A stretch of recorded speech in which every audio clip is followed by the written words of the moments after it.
ازيكم حبايبي؟ عاملين ايه؟ يا رب تكونوا بخير. النهارده هنعمل مع بعض البسكوت الجميل ده، طريقه سهله وبسيطه وطعم حكايه. والحشوه اول مره شافوها. انا عملتها، مش ما حد شافها قبل كده. طريقه سهله، وكمان عامله زي الحشو بتاع البسكوت بالظبط اللي بنشتراه جاهز. بامانه زي حشو البسكوت اللي بنشتراه جاهز واحلى كمان. والكميه انا حطاها يعني حلوة. البسكوت اللي بنشتراه جاهز بنلقى فيه، بصوا، عينة بأمانة بنلقاها من الداخل يعني. من ده انت عاملاه وضمن نظافته وطعمه روعة بأمانة. لما تجربوه هتصدقوني. اهو بصوا الحشو عامل ازاي، بصوا الكمية، وجميل جدا وحلو خالص. اهو بصوا، دايب بأمانة دايب. اهو جربوا الطريقة دي هتعجبكم. تعالوا نشوف عملنا الطريقة دي ازاي مع بعض. هنا انا جبت بيضتين درجة حرارة الغرفة برا التلاجة، كوباية سكر، كوباية سمنة، يكون نفس الكوباية نفس المعيار. هنا انا جبت 3 كوبايات دقيق، والفانيليا، بيكنج باودر، معلقة كبيرة ممسوحة، رشة ملح. بس كده هنبدأ مع بعض. هنا هبدأ بالبيض، عد البيضتين،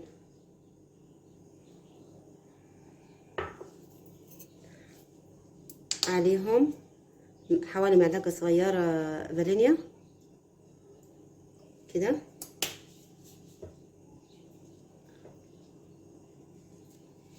كوباية السكر. السكر يكون يعني حبيبات ناعم، يعني حبيبات صغيرة جدا كده. بس كده واضربهم كويس.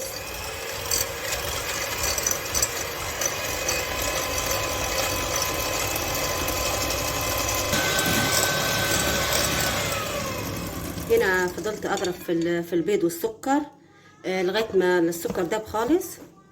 وبعد كده دي كوبايه زبده انا مسيحاها، مش سمنه، زبده، يعني عادي لو حطيت سمنه او زيت. دي بس زبده انا سيحتها في الميكرويف فسحت مني جامد يعني. كوبايه نفس المعيار، بس برضو رشه ملح كده، واضربهم كويس.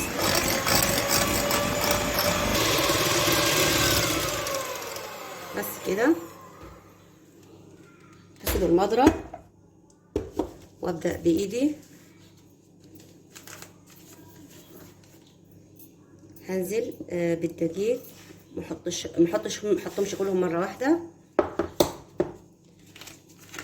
البيكنج باودر معلقه ممسوحه، وافضل اعجن. لو حبت خدت ال3 كوبايات وعايزة تاني، المهم شوف العجينه، هوريك العجينه في الاخر شكلها ايه، ونشوف هتاخد ال3 كوبايات كلهم ولا لا. هبدا اعجن.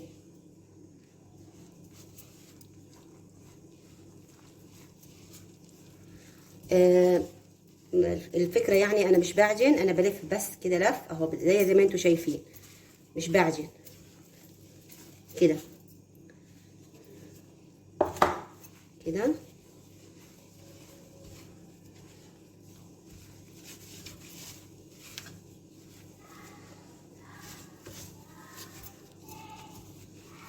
هنا انا خدت نص العجينه، حطيت لها كاكاو خام.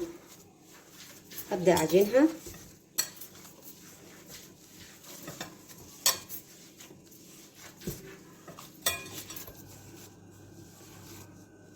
ده الملمس بتاع العجينه اهي.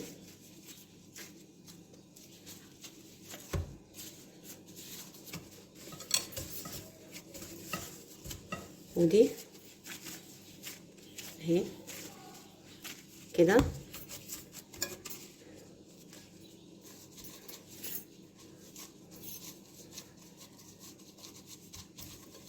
بالشكل ده.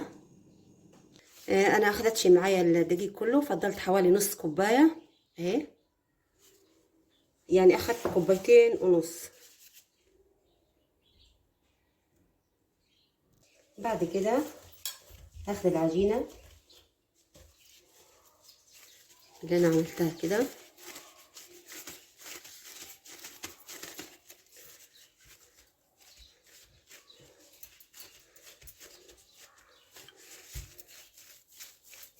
وابدأ افرد سمك رقيق خالص.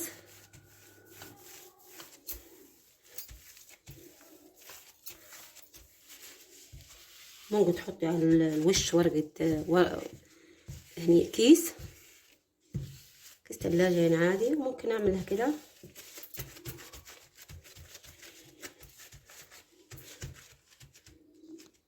انا حطيت الكيس،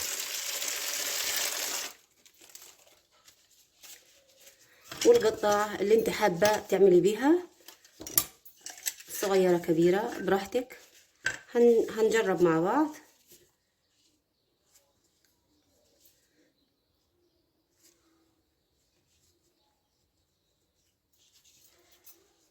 كده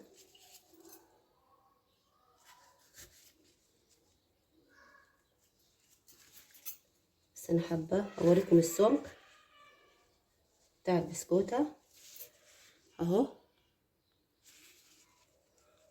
على الصينية. وهرص هعمل نفس الطريقة الابيض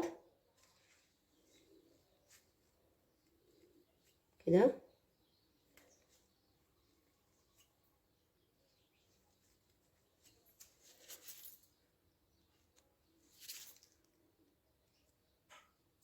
انا عملت برضو من المدور ده، وابدا اشيل كده من حوالينه كده، وده اشتغل فيه تاني بس كده. بصوا كده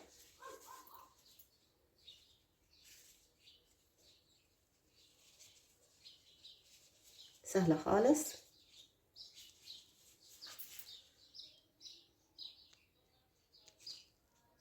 كده بعد ما خلصتهم كمية كبيرة جدا، حتى عملت على صينية تانية برضو اهي بخلة كده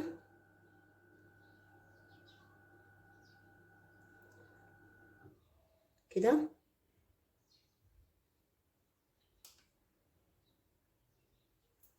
اهو.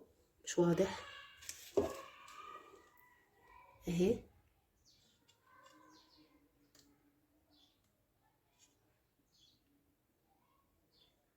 كده. بعد كده احطهم في الفرن على درجة حرارة 180، وتكوني قاعدة قدام الفرن ما تحركيش شمال ولا يمين، لان هو بيستوي بسرعة، انه خفيف جدا وهش ما يحملش نار شديدة. هنحطهم في الفرن ونشوفهم مع بعض. ده شكل البسكوت حبايبي لما طلعته من الفرن. بصوا جميل ازاي، وريحته امانة يعني ما اقولكوش اهو. شكله جميل جدا. انا هخليه يبرد، وبعد ما يبرد هنحشيه معاكم بحشوة اهو. بصوا بصوا هش خالص، وريحته جميلة جدا جدا. الحشوة انا هعملها بطريقة بصوا اجمل بكتير من النوتيلا نفسها، لاني انا بقول لكم الكلام ده وانا واثقة فيه، لان انا عملته قبل كده وعجب الاولاد جدا جدا. بعد ما يبرد هنعمله مع بعض. هنا هنعمل الحشو مع بعض، عبارة عن معلقتين بودرة ايس كريم. طبعا هنحط شوية مية صغيرين خالص،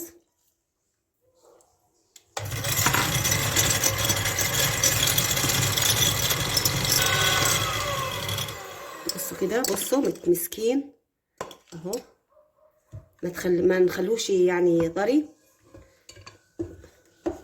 بعد كده دي شوكولاته خام انا مسيحاها على حمام بخار ميه اهو كده.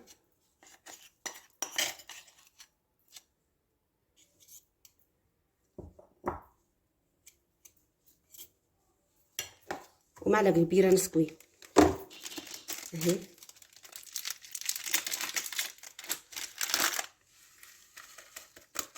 تديها طعم الخلطة او الحشو جميل جدا خالص. طبعا هحط معلقة سكر برضو. بصوا كده، بصوا الحشو عامل ازاي، بصوا ماسك ازاي اهو بالطريقة دي. تبدأي بقى تحشي.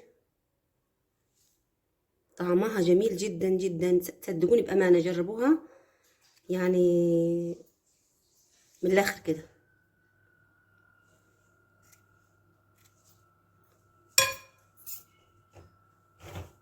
كده انا خدت واحدة من لون واحدة من لون اهي.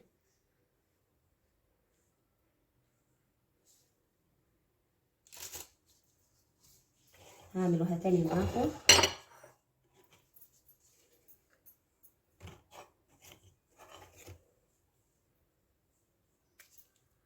دي المدورة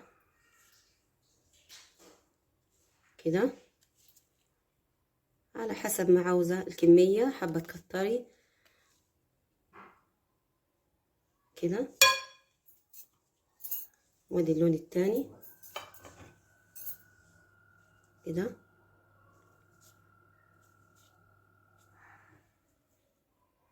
طعمها وريحتها بأمانة روعة.